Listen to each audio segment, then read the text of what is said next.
కావ్యాన్ని నిఖిల్ని చూస్తుంటే నాకు 2012లో ఒక సినిమా రిలీజ్ అయిందబ్బా, ఎటో వెళ్ళిపోయింది మనసు అని చెప్పేసి. నానిది సమంతదనమాట. నాని పేరేమో అందులో వరుణు, సమంత పేరు నిత్య అనమాట. అయితే వీళ్ళు చిన్నప్పటి నుంచి బాగా పరిచయస్తులే, బాగా మంచి ఫ్రెండ్స్. అలాగా ప్రేమగా మారుద్ది. ఇంటర్మీడియట్ తర్వాత ఇద్దరు ప్రపోజ్ చేసుకుంటారు. ప్రేమ వ్యవహారం నడుస్తూ ఉంటది. కానీ పాపం బీటెక్ కట్ వచ్చేసరికి నాని వాళ్ళ ఫ్యామిలీ పరిస్థితులు పెద్ద బాగోవు అనమాట. ఎలా అయినా మా ఫ్యామిలీని బాగా ఉద్ధరించాలనుకొని పాపం ఏదో గట్టి నమ్మకంతో మంచిగా ఉద్యోగం చేయాలని చెప్పి నిర్ణయించుకొని సమంతకు చెప్తాడు. సమంత ఏమో అదంతా ఎందుకు, మాకు ఆస్తుంది కదా అది ఇది అని చెప్పద్ది. కానీ నాని అటెండ్ అనమాట.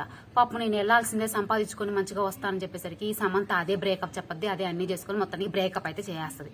తర్వాత నాని పాటికి నాని పోయేసి ఏదో మంచిగా చదువుకొని మంచి ఉద్యోగం చేసుకుని కొన్ని సంవత్సరాల తర్వాత వేరే ఫ్రెండ్ సాయంతో సమంత పలానా చోట పలానా పని చేస్తుందని తెలుసుకొని ఎట్టయినా కలుసుకోవాలా, ఎట్టయినా క్షమాపణ చెప్పేసి ఇద్దరు ఒకటే పోవాలా అని చెప్పేసి పాపం వెళ్తాడనమాట.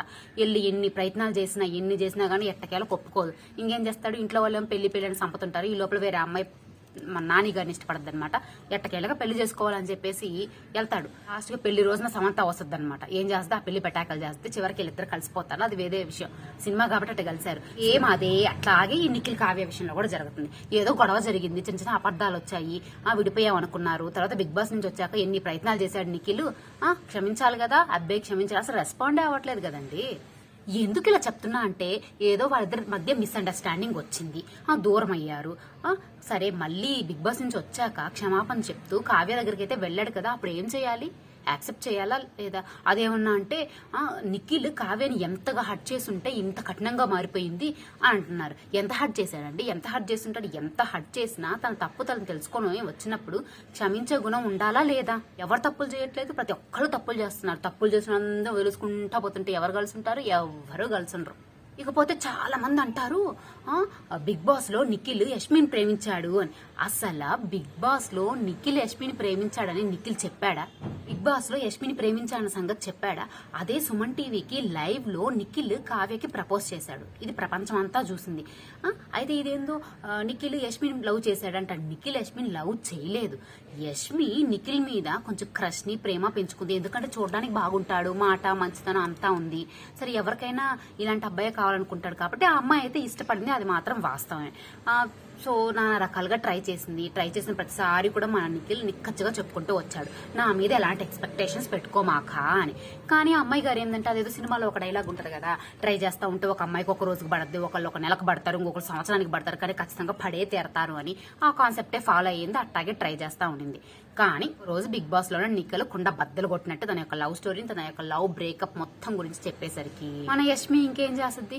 అయ్యో ఇంకా చేసేది ఏముంది, వీళ్ళిద్దరు ఇంతగా ప్రేమించుకున్నారు కదా, వీళ్ళిద్దరి మధ్య నేనెందుకు, ఒక ఫ్రెండ్స్ లాగా ఉండిపోతే పోయిద్ది అని చెప్పేసి పెద్ద మనసు చేసుకుని వాళ్ళిద్దరి మధ్య యష్మి అయితే ఎంటర్ అవ్వాల. అదే విషయం తాజాగా లైవ్ లో కూడా చెప్పింది. నిఖిల్ నేను మంచి ఫ్రెండ్స్, అంతకుమించి ఇంకేం లేదు, మీరందరూ ట్రోల్ చేయకండి.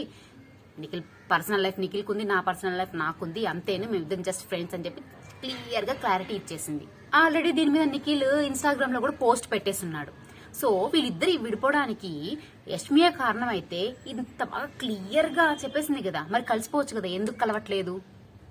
ఇంకో విషయం ఏంటంటే వీళ్ళిద్దరూ బిగ్ బాస్ కి వెళ్ళక ముందే బ్రేకప్ అయ్యారు. అంటే వీళ్ళిద్దరి మధ్య యష్మి గారి సమస్య ఇంకేదో సమస్య ఉంది, అది ఇద్దరు కూడా బయటకు చెప్పుకోవట్లే. మరి చెప్పుకోవాలంటే పెద్ద సమస్య ఏంటో కూడా అర్థం కావట్లేదు. ఫ్యాన్స్ అన్నాక చెప్పాలి కదండి. సరే అయిపోయింది, బిగ్ బాస్ కి వెళ్ళాడు. బిగ్ బాస్ అదేమన్నంటే యష్మితో క్లోజ్ గా ఉన్నాడు. నాకు తెలియక అడుగుతాను, ఆల్రెడీ బ్రేకప్ లో ఉండి ఎంతో కొంత బాధపడుతూనే ఉండుంటాడు నిఖిల్. బిగ్ బాస్ కి వెళ్ళాడు. బిగ్ బాస్ కి వెళ్ళిన తర్వాత అక్కడ ఎవరుంటారు? మన వాళ్ళు ఎవరుంటారు? ఎవరో కొత్త కొత్త వాళ్ళు వస్తారనమాట. ఉన్నోళ్ళతోనే ఫ్రెండ్షిప్ చేయాలి, ఉన్నోళ్ళతోనే బాధలు ఆనందాలు అన్ని వాళ్ళతోనే పంచుకోవాలి. ఈ ప్రాసెస్ లోనే కొంచెం యష్మి క్లోజ్ అయింది, ఫ్రెండ్లీగా ఉన్నాడు. తప్పేంటండి ఇది? ఇంకా హగ్గులు, డాన్స్ ఇవన్నీ అంటారా? ఈ యాక్టింగ్ ఫీల్డ్ లో ఇవన్నీ కామనే అన్న విషయం అందరికీ తెలుసు. మన కావ్యకు కూడా తెలుసు కదండి, ఎందుకంటే తను ఉండేది కూడా అదే ఫీల్డ్ లో కదా. సరే ఈ గోల్ అంతా కాదండి, నిఖిలే తప్పు చేసుంటాడు. పాపం తను తప్పు తెలుసుకున్నాడు కదా, తను తప్పు తెలుసుకొని కావ్యని క్షమాపణ అడుగుతున్నాడు కదా, తన కోసమే మంచి మంచి ఆఫర్లన్నీ వదులుకొని చిన్ని సీరియస్ చిన్న క్యారెక్టర్ తక్కువ రెమ్యూనరేషన్ తో ఎందుకు చేస్తున్నాడు? కావ్య కోసమే కదా. అంతేకాదు చాలా రకాలుగా ట్రై చేశాడు, కానీ మన కావ్య మాత్రం అసలు అట్ట గట్టిగా కఠినంగా ఉండిపోతుంది.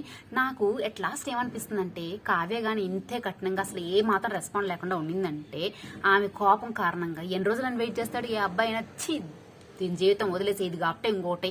అసలే మనోడికి ఫ్యాన్ ఫాలోయింగ్ ఎక్కువ, వెయిటింగ్ లిస్ట్ లో ఉన్నాడు. పోయి ఆ యష్మిని తగులుకున్నాడు అనుకో, అందరూ అనుకున్నదే నిజమవుతుంది, అదే జరగద్దు అనమాట.